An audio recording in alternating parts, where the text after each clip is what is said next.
नमस्कार, मैं सरबजीत ठाकुर, पूर्व विवाह समाज सेवी सह सामाजिक कार्यकर्ता। तो आज के हमारे वीडियो का विषय है जो महत्वपूर्ण विषय है, जिस पर बहुत कम लोगों ने, बहुत कम राजनेता और नेताओं ने ध्यान दिया है। इस पर आज हम ध्यान देने जा रहे हैं। ये एक अनशन के बारे में जो कि 2023 में मई के महीने में किया गया था, लेकिन इस पर बहुत ज़्यादा ध्यान नहीं दिया गया, इसे लाइमलाइट नहीं मिला। तो हम लोग कोशिश करेंगे कि इसके बारे में विचार करें, विमर्श करें और इसके बारे में आपको मैं बता सकूं और लोगों को तक इस बात को पहुंचा सकूं। ये अनशन एक संगठन द्वारा किया गया था, एक राष्ट्रीय स्तर तक रजिस्टर्ड संगठन है, उसके द्वारा किया गया था। इसके मैं डायरेक्टर्स और फाउंडर्स को धन्यवाद कहता हूँ कि उन्होंने इस बहुत ही महत्वपूर्ण मुद्दे को उठाया, लेकिन इसे उतना लाइमलाइट नहीं मिला। तो हम लोग कोशिश करेंगे कि इसे आप तक बहुत ही आसान भाषा में पहुँचा सकूँ।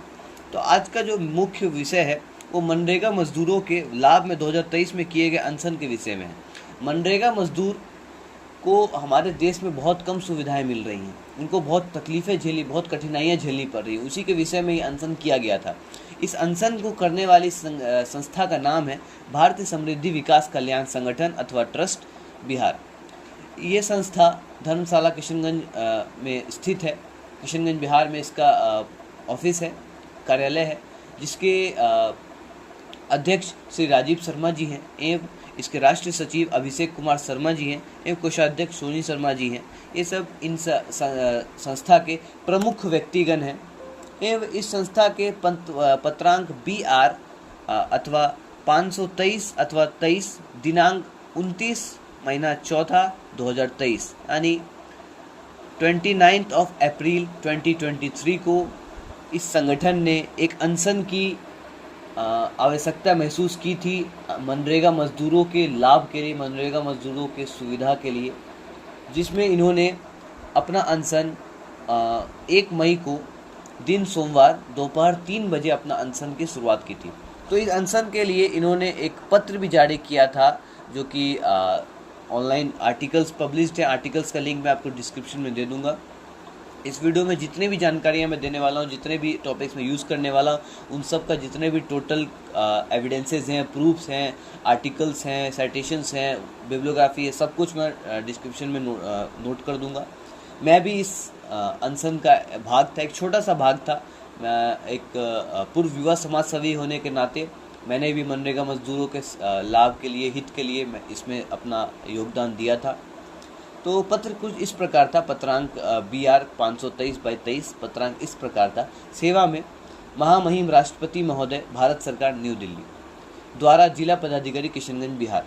विषय राज्य बिहार सीमांचल के जिला किशनगंज में रमजान नदी के समीप महात्मा गांधी प्रतिमा के पास 1 मई मजदूर दिवस पर अनिश्चितकालीन क्रमिक अनशन धरना करने के संबंध में सूचना पत्र। यह सूचना पत्र महामहिम राष्ट्रपति महोदय को दिया गया था, उनके सेवा में किशनगंज जिला पदाधिकारी 2023 में जो जिला पदाधिकारी थे उनके द्वारा दिया गया था। एवं इसका विषय ये था कि बिहार राज्य के किशनगंज जिले में, सीमांचल जो क्षेत्र है किशनगंज, उस जिले में रमजान नदी के समीप जो महात्मा गांधी प्रतिमा है, उस वहाँ पर 1 मई मजदूर दिवस के दिन से अनशन शुरू किया गया था दोपहर 3 बजे से। महात्मा महोदय, आपसे आग्रह है कि इस अनशन के विषय में इस पत्र में आगे ये बताया गया है कि महोदय, आपसे आग्रह है कि 1 मई दिन सोमवार दोपहर 3 बजे से जिला किशनगंज में रमजान नदी के समीप महात्मा गांधी प्रतिमा के पास अनिश्चितकालीन क्रमिक अनशन धरना कर केंद्र सरकार की गारंटी योजना के तहत इसमें सभी मनरेगा मजदूरों को देश के प्रत्येक राज्य में मजदूरी राशि एक ही जाए। केंद्र सरकार की एक योजना है मनरेगा योजना, जिसके तहत सभी मजदूरों की जो राशि है, जो मजदूरी राशि है, जो डेली वेजेस जिसको बोलते हैं साधारण भाषा में, वो सबकी एक समान होनी चाहिए। लेकिन हमारे देश में सबकी एक समान नहीं और सबको एक समान सुविधाएं नहीं मिलती हैं, एक समान लाभ नहीं मिल पाता है। जैसे एक साधारण एग्जाम्पल, एक साधारण उसका उदाहरण ये है कि जैसे बिहार में मजदूर डेली बेसिस पे काम करता है, तो उसे 200-300 रुपये ही मजदूरी मिल पाती है। लेकिन वही व्यक्ति, वही मजदूर अगर पंजाब में जाकर काम करता है तो उसे दिन के 400, 500, 600 रुपये तक मिलते हैं। तो ये जो डिफरेंस किया जाए, इनइक्वलिटी हो रहा है, इसी के तहत भारत सरकार की योजना है मनरेगा योजना, जिसके तहत सभी मजदूरों की राशि एक समान होनी चाहिए, लेकिन ये नहीं हो पा रही है। इसी के तहत भारतीय समृद्धि विकास कल्याण संगठन, माननीय अध्यक्ष राजीव कुमार शर्मा जी ने इसके लाभ में, मजदूरों के लाभ में, मनरेगा मजदूरों के लाभ में ये अनशन किया था, ताकि महामहिम राष्ट्रपति एवं भारत सरकार तक हमारे द्वारा, संगठन के द्वारा उनकी मांगे, उनके लाभ के विषय में बात पहुंच सके। इनमें कुछ प्रमुख, हमारी ज़्यादा नहीं, संगठन की गिनी चुनी 7 मांगे थी जो कि बहुत ही महत्वपूर्ण थी। तो पहली मांग ये थी कि संपूर्ण भारत देश में एक मजदूर एक राशि लागू हो। जिस प्रकार माननीय प्रधानमंत्री, वर्तमान प्रधानमंत्री द्वारा वन नेशन वन इलेक्शन का नारा दिया गया, उसी प्रकार वन नेशन वन वेज का भी नारा देना चाहिए, जिसका अर्थ है एक मजदूर एक राशि। मतलब मजदूर देश भर में कहीं भी काम करे उसे राशि उतनी ही मिलेगी। क्योंकि हमारे देश में भी क्या हो रहा है कि हर राज्य में, हर जिले में अलग अलग राशि दी जा रही है, कहीं पर कम, कहीं पर ज़्यादा। लेकिन अब कहीं पर अगर कम दी जा रही है तो उसका अर्थ ये नहीं है कि उस व्यक्ति के लिए राशन सस्ता हो जाए, या कहीं पर अगर ज़्यादा दिया जा रहा है तो उस व्यक्ति के लिए राशन महंगा हो जाए। राशन उसके लिए भी महंगा है जो कम कमा रहा है, जो राशन उसके लिए भी महंगा है जो ज़्यादा कमा रहा है। राशन का जब जो चीज़ें, जो एसेंशियल गुड्स हम खरीद रहे हैं, जो राशन हम खरीद रहे हैं, उसका दाम किसी के लिए भी भेदभाव नहीं करता है। तो जो व्यक्ति काम कर रहा है, जो कमा रहा है, उसके लिए उसका पैसा, उसका जो डेली वेज है, उसका जो सैलरी है, वो क्यों डिफरेंस करे, जबकि काम दोनों का सेम ही है। तो इस पर हम सबसे पहला मुद्दा, सबसे पहला मांग यही था, संपूर्ण भारत में एक देश में, हमारे देश में एक मजदूर एक राशि लागू हो। दूसरा जो प्रमुख मांग इस अनशन का था, एक वर्ष में गारंटी रोजगार योजना के तहत 250 दिन मजदूरी लागू की जाए। मनरेगा योजना के तहत भारत सरकार का ये दावा था कि एक मजदूर को 365 दिन जो कि साल में होते हैं, उसमें से 250 दिन उसको मजदूरी मिलेगी। मतलब 250 दिन वो काम करेगा और कमा पाएगा और अपने परिवार का भरण पोषण, पालन पोषण कर पाएगा। लेकिन ऐसा हर जगह नहीं हो पा रहा है। कई मजदूरों को साल में 100 दिन, 150 दिन ही काम करने को मिल रहा है, बाकी उन्हें बैठना पड़ रहा है, मजदूरी नहीं मिल पा रही है। तो दूसरा प्रमुख मांग ये था कि एक वर्ष में गारंटी रोजगार योजना के तहत 250 दिन तक उन्हें मजदूरी मिलनी चाहिए। तीसरी प्रमुख मांग यह थी, मनरेगा मजदूरी में दिहाड़ी 450 का भुगतान हो। हमेशा जो भी वेजेस या जो भी तनख्वाह तय की जाती है वो एवरेज में तय की जाती है, ना कि ज़्यादा ना कि कम, एवरेज, जिससे एक व्यक्ति का, एक उसका घर का पालन पोषण हो सके, वो ठीक से अपना रहन गुजर कर सके। तो उसी के तहत मनरेगा मजदूरी में दिहाड़ी 450 रुपये तय की जानी चाहिए। चौथा एवं महत्वपूर्ण प्रमुख मांग यह थी, मनरेगा मजदूरों में 40% महिला मजदूरों को भागीदारी मिले। क्योंकि हर जगह अगर रिजर्वेशन आ रहा है तो उसमें मनरेगा मजदूरी में भी आना चाहिए, महिलाओं को भी मौका मिलना चाहिए। अथवा अगर सिर्फ, क्योंकि कई बार ऐसे होते हैं कि घर के मर्द नहीं कमाते हैं, महिलाएं कमाती हैं, उस केस में महिलाओं को भी मौका मिलना चाहिए। इसीलिए मनरेगा मजदूरी में एटलीस्ट 40% वुमेन्स को, महिलाओं को भी मिलना चाहिए। पांचवी प्रमुख मांग यह थी, सरकारी भवन निर्माण तथा ग्रामीण शहरी आवास योजना में 100% मनरेगा मजदूर लगाए जाएं। इसका अर्थ यह है कि जब भी कोई सरकारी भवन का निर्माण हो, या सरकारी कोई भी काम हो, रोड बनाना हो, कोई ग्रामीण कार्य हो, शहरी काम हो, उसमें मनरेगा मजदूरों की इस्तेमाल ज़्यादा से ज़्यादा हो, ताकि उन्हें ज़्यादा से ज़्यादा रोजगार मिल सके। 6वां, जॉब कार्ड रजिस्ट्रेशन पंचायत पर कैंप लगवाकर बनवाया जाए।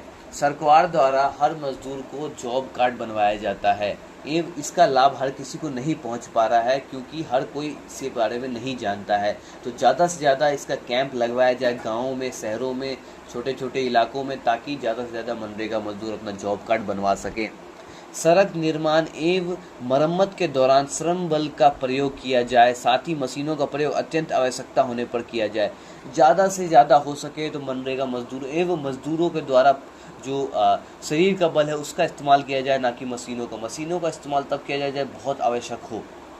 इससे काफ़ी मजदूरों को मदद मिलेगी एवं उन्हें काम मिलेगा, वो कमा सकेंगे, अपना घर का भरण पोषण कर सकेंगे। तो महोदय, आपसे विनम्र निवेदन है कि उक्त मांगों को लेकर केंद्र स्तर पर बैठकर अति शीघ्र मनरेगा आयुक्त को निर्देशित कर संपूर्ण भारत में मनरेगा, महात्मा गांधी राष्ट्रीय रोजगार गारंटी अधिनियम के तहत मनरेगा एक्ट में संशोधन कर अति शीघ्र उक्त मांगों भारत देश के प्रत्येक राज्य में लागू किया जाए। आपकी महान कृपा होगी।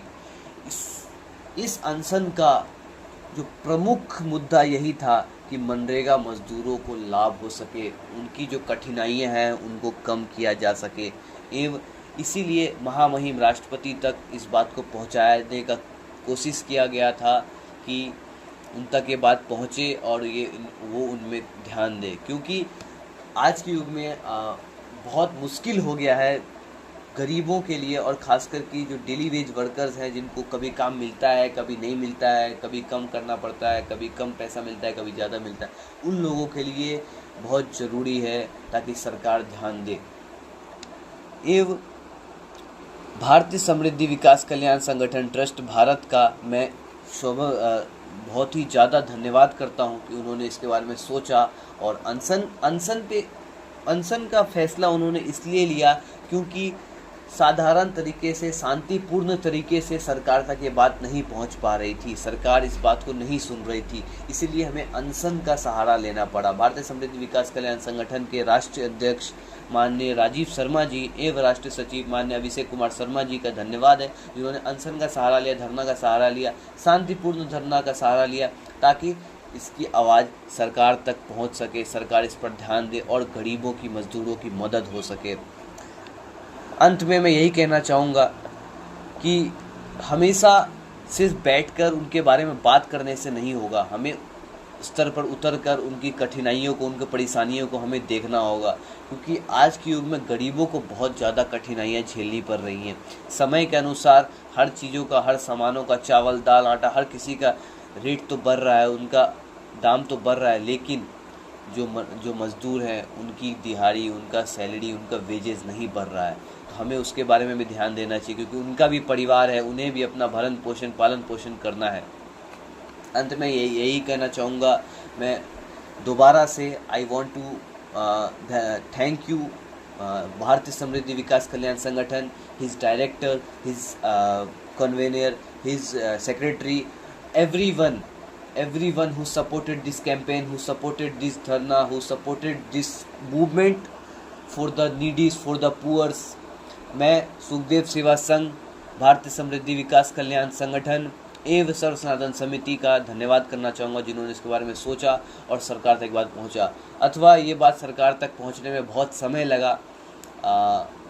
कई सारे बड़े बड़े दिग्गज, किशनगंज के बहुत बड़े बड़े दिग्गज नेता, अभिनेता एवं राजनेता भी इस पर उतरे, कांग्रेस के, मतलब जितने भी party, Congress, BJP, JDU, RJD, am, जितने भी हैं जो बड़े बड़े दिग्गज नेता, अभिनेता, सब आए, इसमें जुड़े, सब ने अपना योगदान दिया, लेकिन बात को पहुंचने में बहुत समय लगा।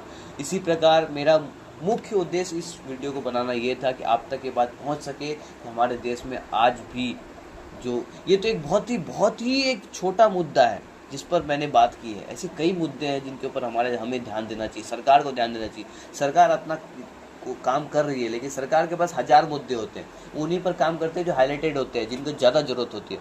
तो हम लोग मनरेगा मजदूरों के लिए इसलिए हम लोगों ने आवाज़ उठाई ताकि उनकी भी मदद हो सके, क्योंकि उन्हें भी अपना घर चलाने का पूरा हक है, वो भी मेहनत कर रहे हैं और कमा रहे हैं। चोर चोरी करता है वो गलत होता है, लेकिन वही चोर चोरी कब करता है, जब बहुत ही मजबूर हो जाता है। तो मजदूर कभी भी मजबूर नहीं होना चाहिए, ये मेरा कहना है। मजदूर कभी भी मजबूर नहीं होना चाहिए, क्योंकि अगर वो मजबूर हुआ तो बहुत दिक्कतें होंगी, क्योंकि हर जगह मजदूर का इस्तेमाल होता है। मजदूर अगर मजबूर होने लग गया तो गलत चीज़ें बढ़ने लगेंगी। तो जितना हो सके मजदूरों को सहयोग कीजिए, मजदूरों का सहायता कीजिए। भारत सरकार से निवेदन है, निम्न निवेदन है, पीसफुल, बिल्कुल कि इस पर ध्यान दिया जाए। बाकी सभी संगठन, सभी समाजसेवी, सभी सामाजिक कार्यकर्ता आपके सहयोग में हैं एवं सभी मजदूरों के साथ हम खड़े हैं। धन्यवाद। मैं सर्वजीत ठाकुर, युवा समाज सेवी, सह सामाजिक कार्यकर्ता, किशनगंज, बिहार।